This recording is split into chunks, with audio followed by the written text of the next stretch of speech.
Audio Jungle.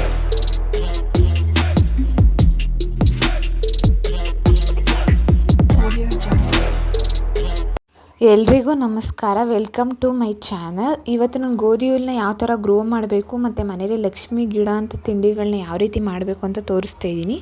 ಈ ಗೋಧಿ ಹುಲ್ಲು ಯಾವ ಥರ ಬೆಳೆಸ್ತೀವಿ ಅಂದರೆ, ಗೋಧಿನ ಮೊಳಕೆ ಕಟ್ಬಿಟ್ಟು ಅದನ್ನ ಟಿಶ್ಯೂ ಪೇಪರ್ ಮೇಲೆ ಹರಡ್ಬಿಟ್ಟು ನೀರನ್ನ ಚಿಮುಕಿಸ್ತಾ ಇರಬೇಕು. ಒಂದು 7 to 6 ಡೇಸ್ ಒಳಗಡೆನೇ ಬಂದುಬಿಡುತ್ತೆ. ಬೆಳಗ್ಗೆ ಬರುತ್ತಲ್ಲ, ಎಳೆ ಬಿಸಿಲಲ್ಲಿ ಇಟ್ಟರೆ ಬೇಗ ಗ್ರೋ ಆಗುತ್ತೆ. ಮನೇಲಿ ನೆರಳಲ್ಲೇ ಇಡಬೇಕಿದ್ನ. ಇನ್ನು ತಿಂಡಿ ಯಾವ ರೀತಿ ಮಾಡೋದಂದರೆ, ಫಸ್ಟು ಚಕ್ಲಿ, ಅದು ಅಕ್ಕಿ ಹಸಿಟ್ಟಿಗೆ ಜೀರಿಗೆ, ಸಾಲ್ಟು, ಹುರ್ಗಡ್ಲೆನ ಪುಡಿ ಮಾಡಾಕಿ ಹೆಸ್ರು ಬೇಳೆ, ಉದ್ದಿನ ಬೇಳೆನ ಬೇಯಿಸ್ಬಿಟ್ಟು ಹಾಕೋಬೇಕು. ಅದನ್ನ ಚೆನ್ನಾಗಿ ಹಿಟ್ಟು ಥರ ಕಲಸಿ ಅದನ್ನ ಚಕ್ಲಿ ಉಳ್ಳಲ್ಲಿ ಒತ್ತಿ ಎಣ್ಣೆಲಿ ಕರಿಬೇಕು. ಇದು ಚಕ್ಲಿ ರೆಡಿ ಆಗುತ್ತೆ.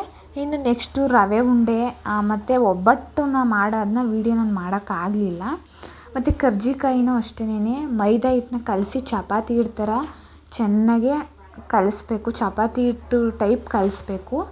ಅದಕ್ಕೆ ಕೊಬ್ಬರಿ ತುರಿ, ಹುರ್ಗಡ್ಲೆ, ಸಕ್ಕರೆ, ಸ್ವಲ್ಪ ಗಸಗಸೆನ ಪುಡಿ ಮಾಡಾಕಿ ಪೌಡ್ರ್ ಮಾಡಾಕಿ ಅದನ್ನ ಇದು ಹಿಟ್ಟು ಮಾಡಿರ್ತೀವಲ್ಲ ಮೈದಾ ಹಿಟ್ಟು, ಅದರೊಳಗಡೆ ಹಾಕಿ ಈ ಥರ ಕರ್ಜಿಕಾಯಿ ಪ್ರೆಸ್ ಮಾಡೋದು ಬರುತ್ತಲ್ಲ, ಅದ್ರಲ್ಲಿ ಪ್ರೆಸ್ ಮಾಡಿ ಶೇಪ್ ಕೊಟ್ಟರೆ ಅದನ್ನ ಕರ್ಜಿಕಾಯಿನ ಎಣ್ಣೆಲಿ ಕರೆದ್ರೆ ಕರ್ಜಿಕಾಯಿ ರೆಡಿ ಆಗುತ್ತೆ. ನೆಕ್ಸ್ಟು ಚಿರೋಟಿನೂ ಅಷ್ಟೇ ಮೈದಾ ಹಸಿಟ್ಟನ್ನ ಚಪಾತಿ ಹಿಟ್ಟು ಥರ ಕಲಸಿ ಪೂರಿ ಸೈಜಲ್ಲಿ ಲಟ್ಸ್ಬಿಟ್ಟು ಅದನ್ನ ಎಣ್ಣೆಲಿ ಕರೆದ್ಬಿಟ್ಟು ಹುರ್ಗಡ್ಲೆ ಸ್ವಲ್ಪ ಸಕ್ಕರೆ ಪುಡಿ ಮಾಡಿ ಮೇಲುಗಡೆ ಅದನ್ನ ಉದುರಿಸಿದ್ರೆ ಚಿರೋಟಿ ರೆಡಿ ಆಗುತ್ತೆ. ಇದು ನಮ್ಮ ಮನೇಲಿ ಮಾಡಿರೋಂಥ ತಿಂಡಿ. ನಾವು ಯಾವುದೂ ಕೂಡ ಈಚೆಯಿಂದ ತಂದಿಲ್ಲ ಲಕ್ಷ್ಮಿ ಗಿಡಕ್ಕೆ, ಎಲ್ಲ ಮನೇಲೇ ಮಾಡಿ ಇಟ್ಟಿರೋ ಅಂಥದ್ದು. ಇನ್ನು ನಾವು ಮಾವಿನ ಎಲೆ ಡೆಕೋರೇಷನ್ನ ಮನೇಲೇ ನಾವೇ ಪ್ರಿಪೇರ್ ಮಾಡಿರೋದು. ಮಾವಿನ ಎಲೆನ ಕಿತ್ಕೊಂಡು ಬಂದು ಮನೇಲೇ ಪ್ರಿಪೇರ್ ಮಾಡಿರೋದು.